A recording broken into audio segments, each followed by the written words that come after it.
India's number 1 varicose veins hospitals ఐబీసీను సంప్రదించండి. మీ నొప్పి లేని ప్రయాణాన్ని ప్రారంభించండి.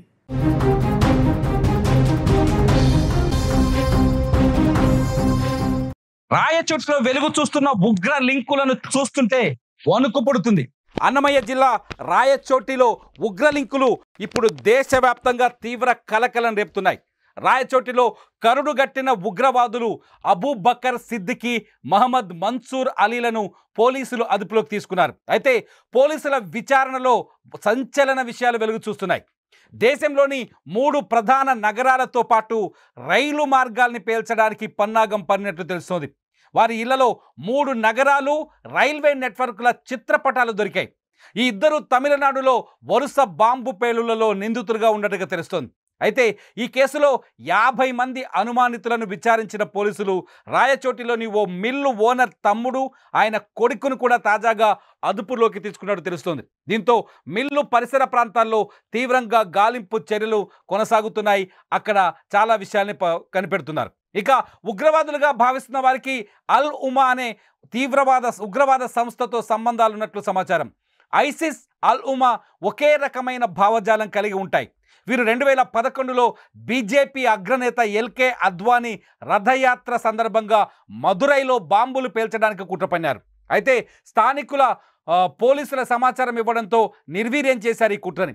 1995లో చెన్నైలోని హిందూ మున్నాని కార్యాలయంపై బాంబు దాడి కేసులో ఈ ఇద్దరు నిందితులు. 1999లో చెన్నై, తిరుచి, కోయంబత్తూర్, కేరళ ప్రాంతంలో వరుసగా 7 చోట్ల బాంబు పేలులకు పాల్పడారు ఈ నిందితులు. తర్వాత రాయచోటికి మకాం మార్చారు, ఇక్కడే తలదాచుకున్నారు. ఇక్కడ ఉంటూనే 2013లో రాయచోటిలో ఉంటూనే 2013లో బెంగళూరు మల్లేశ్వరం బీజేపీ కార్యాలయంపై కూడా బాంబు దాడి చేశారు. 2012లో వెల్లూరులో డాక్టర్ అరవింద్ రెడ్డి అనే వ్యక్తి డాక్టర్ని కూడా హత్య చేశారు. అయితే ఇన్ని నేరాలకు పాల్పడిన ఈ ఉగ్రవాదులు రాయచోటిలో దాదాపు 20 ఏళ్లుగా ఉండటం, ఆ 20 ఏళ్ళుగా వీళ్ళని అమాయకులుగానే చూడడం అక్కడి ప్రజలు. 5 ఏళ్ల క్రితం అబూ బకర్ సిద్దికి రాయచోటికి సంబంధించిన ఒక యువతిని పెళ్లి చేసుకోవడం, 10 ఏళ్ల కిందట మహమ్మద్ అలీ గాలివీడుకు చెందిన యువతిని పెళ్లి చేసుకోవడంతో ఇక్కడి ప్రజలకు వీళ్ళపై ఎటువంటి అనుమానం రాలేదు. అంతేకాదు వీళ్ళు రెగ్యులర్గా చీరల వ్యాపారం చేస్తున్నారు, చీరల వ్యాపారం చేసే వ్యాపారులుగానే ఇక్కడి ప్రజలకు తెలుసు.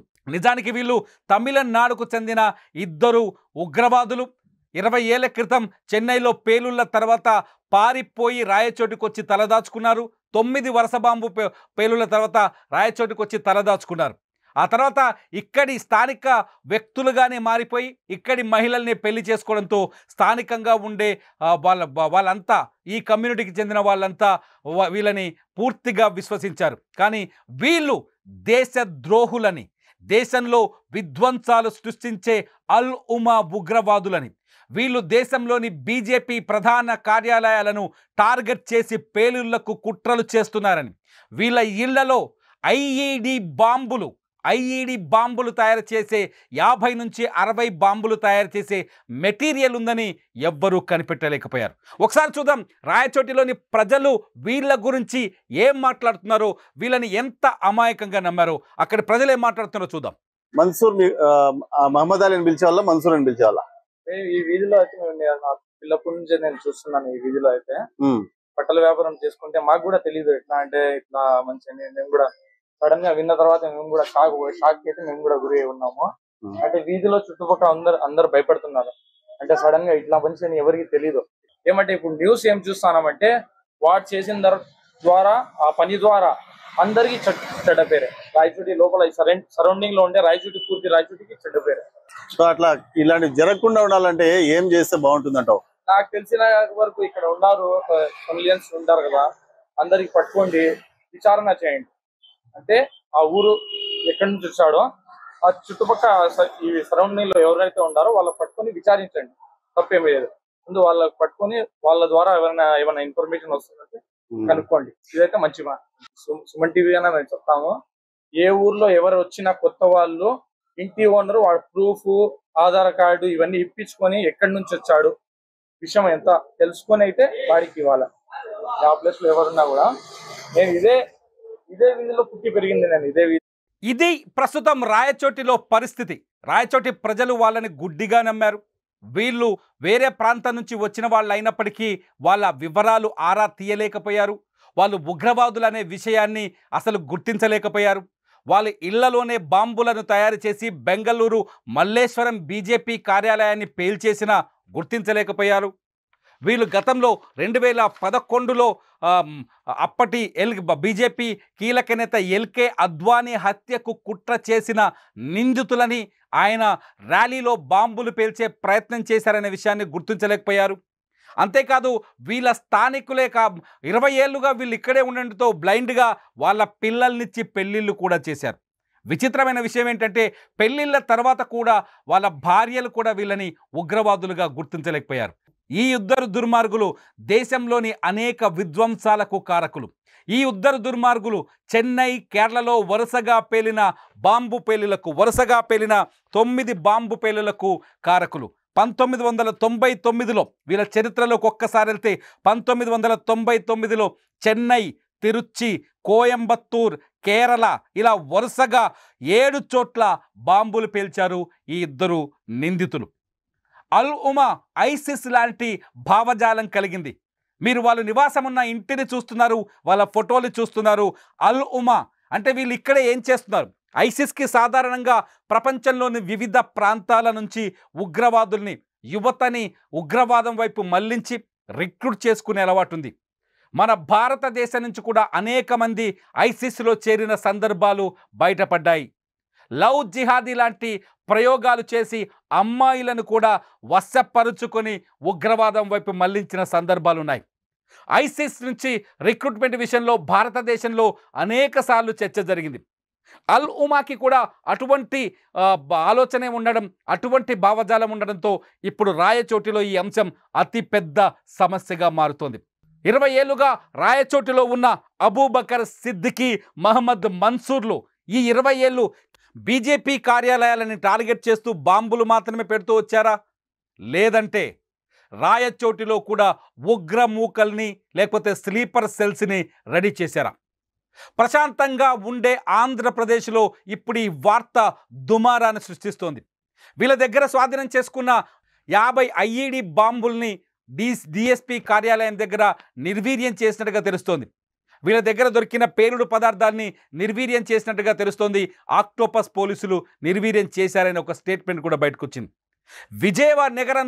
విజయనగరంలో ఉగ్ర లింకుల్ని మర్చిపోకముందే విజయనగరంలోని ఉగ్రవాదులు బెంగళూరు, హైదరాబాద్, చెన్నై లాంటి కీలకమైన నగరాల్లో పేలుళ్లకు పాల్పడే ప్రయత్నం చేసిన ఉదంతాన్ని ఆంధ్రప్రదేశ్ పోలీసులు మర్చిపోకముందే రాయచోటిలో ఇద్దరు ఉగ్రవాదులు దొరకడం ఇప్పుడు అందరినీ దుమారాన్ని సృష్టిస్తోంది. తాజాగా వీళ్ళతో సంబంధం ఉన్న రైస్ మిల్లులో చర్చలు, సోదాలు కొనసాగుతున్నాయి. రైస్ మిల్లు ఓనర్లని కూడా అదుపులోకి తీసుకున్నట్టుగా తెలుస్తోంది. కానీ సహజమైన విషయం, ఇద్దరు ఉగ్రవాదులకి 20 ఏళ్లుగా ఆశ్రయం కల్పించడంతో పాటు ఇద్దరు ఉగ్రవాదులతో సంబంధాలు కొనసాగిన ప్రతి ఒక్కరిని ఇప్పుడు అనుమానించాల్సిన పరిస్థితి ఏర్పడుతుంది. వాళ్ళకి ఉగ్ర లింకులు లేకపోవచ్చు, వాళ్ళలో ఈ పైశాచికత్వం లేకపోతే ఎక్స్ట్రీమిజం ఉండకపోవచ్చు, కానీ వీళ్ళకి తెలియకుండా సహాయం చేసి ఉండొచ్చు.